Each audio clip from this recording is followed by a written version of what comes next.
Eu sou Onésimo. Essa é a minha história. Meu nome significa útil ou proveitoso. Que ironia. Por toda a minha vida eu não fui nada disso. Nasci escravo na casa de Filemon, em Colossos. Ele era um homem bom, eu suponho. Um líder entre os seguidores do Novo Caminho, os cristãos. A igreja se reunia em sua casa. Eu ouvia os cânticos, as orações, as histórias sobre um carpinteiro chamado Jesus. Mas para mim eram apenas palavras vazias. O Deus deles falava de liberdade, mas eu continuava acorrentado. Eu era inútil e, pior, tornei-me um ladrão. Um ressentimento cresceu em mim como uma erva daninha, sufocando qualquer semente de bondade.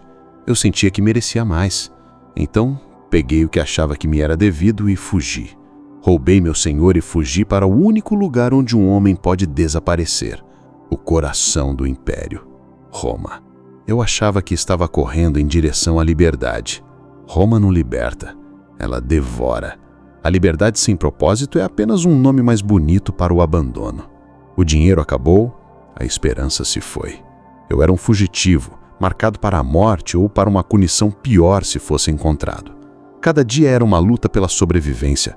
Cada rosto na multidão era um potencial caçador de escravos. Cheguei ao fundo do poço. Eu, que me achava bom demais para servir a um mestre, agora mendigava por um pedaço de pão. Foi no meu momento mais sombrio que ouvi um nome familiar. Paulo.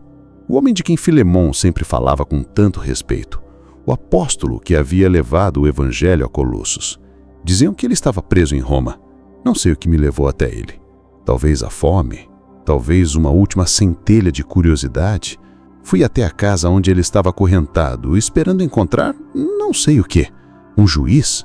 Um louco? Eu o encontrei acorrentado, mas ele era o homem mais livre que eu já tinha visto. E eu, que tinha meu corpo livre, era o verdadeiro prisioneiro. Contei a ele minha história. Confessei tudo. A fuga, o roubo, o ódio. Eu esperava a condenação. Em vez disso, ele me falou de um mestre que não nos acorrenta, mas que quebra nossas correntes. Ele me falou de Jesus. Ali, no chão de uma prisão romana, acorrentado ao apóstolo de Cristo, eu encontrei a verdadeira liberdade. Paulo me falou do perdão. Um perdão tão grande que poderia cobrir não apenas o dinheiro que roubei, mas a rebelião do meu próprio coração. Ele me disse que em Cristo eu não era mais um escravo do pecado, mas um filho de Deus, o qual noutro tempo te foi inútil, ele diria mais tarde, mas agora a ti e a mim muito útil. Eu fui gerado por ele em suas prisões. Eu, Onésimo, o inútil, nasci de novo. Minha vida mudou. Eu me tornei verdadeiramente útil. Servi a Paulo com todo o meu coração. Ele se tornou meu pai na fé. Eu era seu filho, a quem gerei nas minhas prisões, mas havia uma sombra, uma dívida não paga, uma relação quebrada em Colossos. Para ser verdadeiramente livre, eu não podia mais fugir do meu passado. Eu precisava voltar. A ideia de voltar para Filemon me aterrorizava. Pela lei romana, ele tinha o direito de me marcar com ferro quente, de me torturar, de me matar. Mas Paulo me deu uma nova esperança.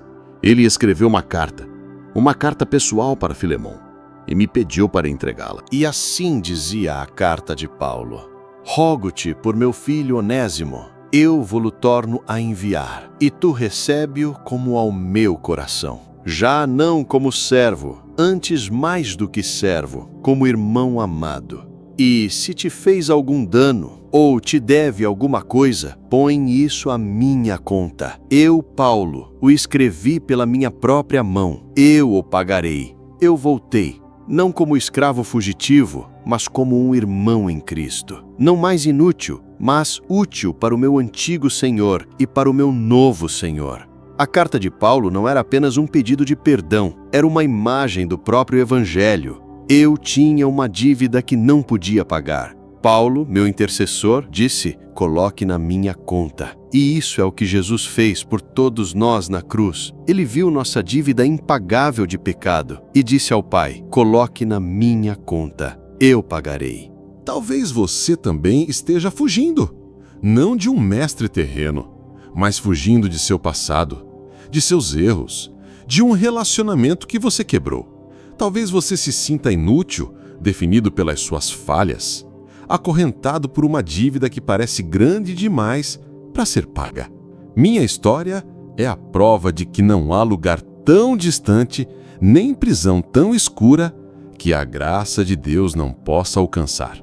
Seu encontro transformador pode não ser com um apóstolo em Roma, mas pode acontecer agora mesmo, onde você está. Cristo está de pé, pronto para interceder por você. Ele pega sua dívida, seus fracassos, sua inutilidade e os prega na cruz. Ele não apenas te perdoa, ele te dá um novo nome, uma nova identidade. Ele te transforma de um fugitivo em um filho, de inútil em um amado irmão, útil para o seu reino. A questão não é se ele vai te perdoar. A questão é, você vai parar de fugir? Você vai aceitar a carta de perdão que ele escreveu com o próprio sangue e voltar para a casa do Pai? A porta está aberta.